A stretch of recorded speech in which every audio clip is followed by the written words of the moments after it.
Hi, Callie. What's the worst job you've ever had? It was great watching you play Crash 4, by the way. That win was earned. Thank you very much. The worst job I've ever had.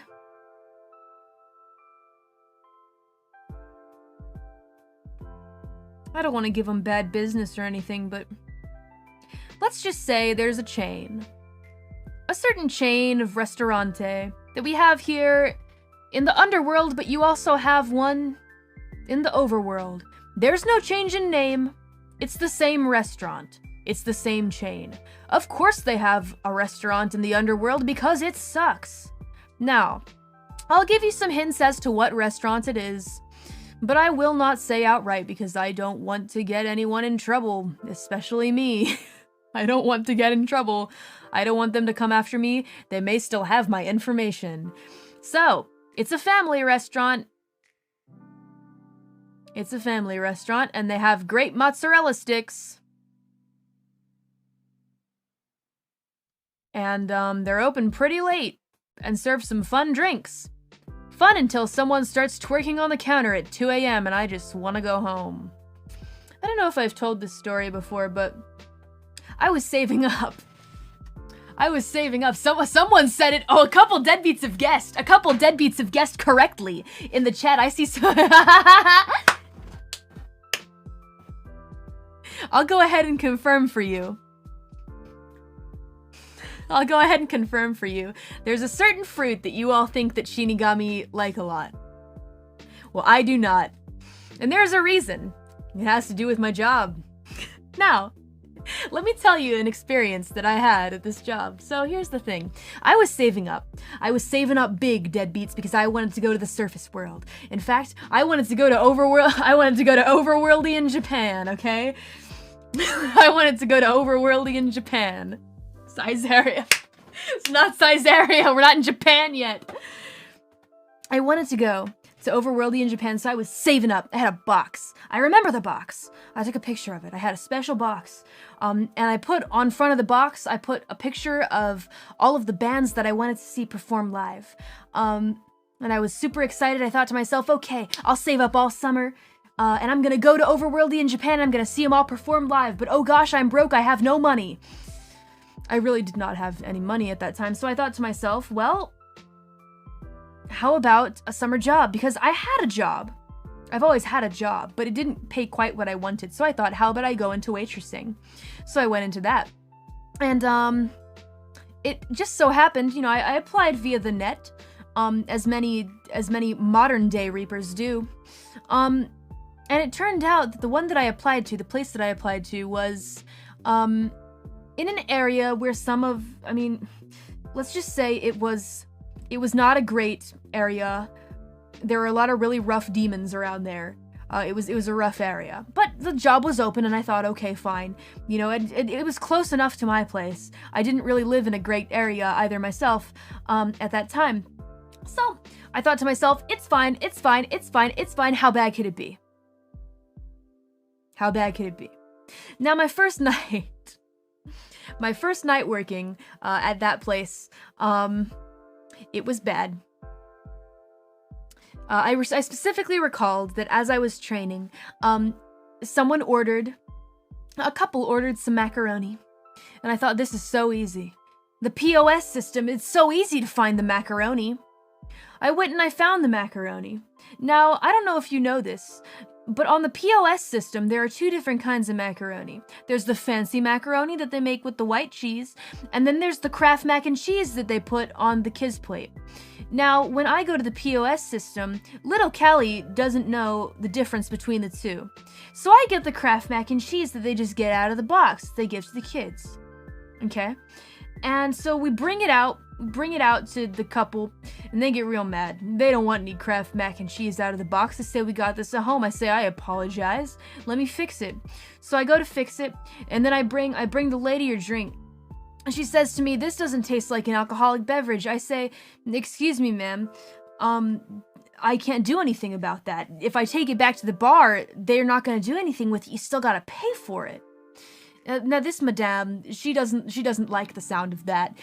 she says, fine, I'll pay for another one, but it better have more alcohol inside of it. Now I'm shaking in my boots, deadbeats, but I do it for the bands I want to see. I keep envisioning being there in the front row. I'm gonna cheer and mosh and have all the fun that I want in glorious Nippon if I just bring this lady an alcoholic beverage that's full of alcohol. So I go and I beg, deadbeats, I beg the bartender. I say, please, you gotta help me out. It's my first night. Can you just put an extra shot of tequila in there? I'm begging you. I'm begging you. The bartender says, all right, Callie, I feel bad for you, man. I know how badly you want to go to glorious Nippon. You've been talking about it all day. So you know what? Here you go, kid. For you, here's an extra shot of tequila. And I say, wow, thank you, magical, amazing bartender Demon-san. I'll go ahead and take this to the madame, and everything will be fine. So I take the drink over to the madame, and I'm thinking to myself, well, 1 strike for the bad mac and cheese, but this is gonna be a good drink, a second strike because it was bad the first time, but this'll be fine. And she makes me stay there so she could taste it, all right? And she tastes the drink. She takes a sip, and deadbeats, before you know it, your boy's drenched. You wanna know why, deadbeats? Cause she threw the drink in my face, deadbeats! And says this isn't an alcoholic beverage. There ain't no tequila in here. So what does your boy do, deadbeats? What is the tough first apprentice of the Grim Reaper do, deadbeats? I start to cry. I start to cry. And I can't even run to the freezer because I'm afraid. What if I get in trouble? So you know what happens, deadbeats? My first night on the job, a fight breaks out. A fight breaks out between the manager and Death Sensei's there, and there's a fist fight in the parking lot. Unlike the underworld is seen, there's fire flying around, and I wanted to quit. But you know what, deadbeats? I didn't quit. I worked that whole summer there. I worked that whole summer, and then I had the best trip of my life in glorious Nippon. How about a first day? Fight Club! Might as well have been. I mean, it looked fairly similar. Based. Yeah, what a champ. I stuck it out. I stuck it out, deadbeats. Oh, but you betcha I quit when the summer was over, when I had the money I needed to buy the cheapest plane ticket that I could to glorious Nippon. The cheapest ferry ride and plane ticket. Out of my home city, out of my home cave. As soon as I got it, I quit. But I stuck through it. I wasn't quitting. There were no other jobs in the area. And you know what, deadbeats? At the end of the day, it was worth it. Because if that whole journey didn't start, I wouldn't be here talking to you right now. Think about that. You know? With me standing there getting tequila thrown in my face, getting yelled at because I picked the wrong mac and cheese, and then crying because I felt like such a failure. Yeah, it was bad in the moment, and I really, really wanted to just run away and cry. But if I didn't do it, then I wouldn't be here. So yeah. What a chat. Life finds a way, I guess so, huh? That turned into a big epic saga, excuse me. Yeah, I think it was a situation more, yeah, with the rude customers than the establishment, but, you know, no hate towards the establishment or anything, maybe just, yeah, rude customers. Don't be mean to customer service, man. You know, some of them are shit people and there's no excuse, but some of them are just trying to do their job, you know? Kirby Kirby, yo, hold on a minute, what? Yo, Kirby, life's been hectic, but your streams are always the highlight. Don't let haters in life get you down. We appreciate you and what you're doing. Kirby! Dude! Thank you. Seriously, man. I appreciate that. Hey, big ups to Kirby. I really appreciate that. All of you guys also saying big ups to me in the chat. Thank you. I'm glad we're here. I'm glad you guys are here to cheer for me. You mentioned quitting your scythe swinging lessons before. Do you think you'll miss it now that it's over, or is it an I'm so happy I don't ever have to do this anymore situation? Yeah, I'm just straight up happy I don't have to do it anymore. I mean, there were some fun parts, you know? For sure, for sure. There are some parts that I'm gonna miss, and, but I think the grand majority is I'm just glad that I'm done. It's like, the scythe swinging really was just something, it was a job that I took on so that I could be in Death Sensei's city. Does that make any sense? Because around these parts, you need to have a purpose if you want to be in the city, right? It was just a means to be closer to Death Sensei so I could do the real work. You know? Now I don't have to do it anymore. And I never really had a passion for it in the first place. I mean, it's interesting because ever since the beginning of Reaper time for me, I didn't know exactly what part of the killing industry I wanted to go into. All I knew is that I never wanted to take scythe swinging lessons. That was the one thing that I knew in my existence. I didn't know anything about my future, only that I didn't want to take scythe swinging lessons.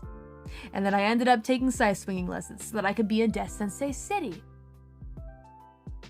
But now I don't have to, you know? I can just be here and do this. But I do still think, sometimes, you know, there were some good parts that I miss. I don't know if I told you this, but in the scythe swinging, I actually got into a bit of tutoring as well. Some of the young Reapers who are eventually going to take my place when I stop doing this full-time, if I decide to stop doing the killing thing, to just be a streamer at all times, right?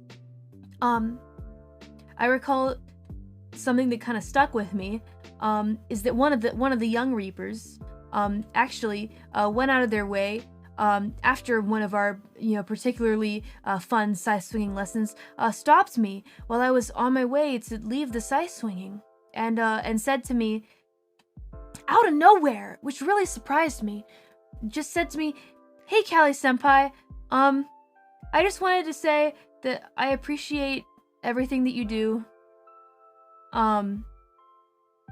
helping us swing our scythes around.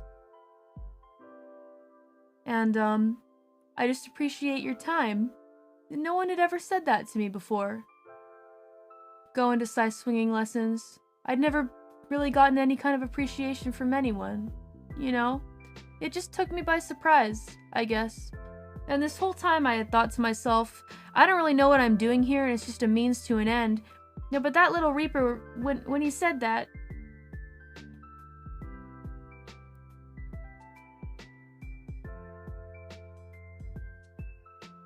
I guess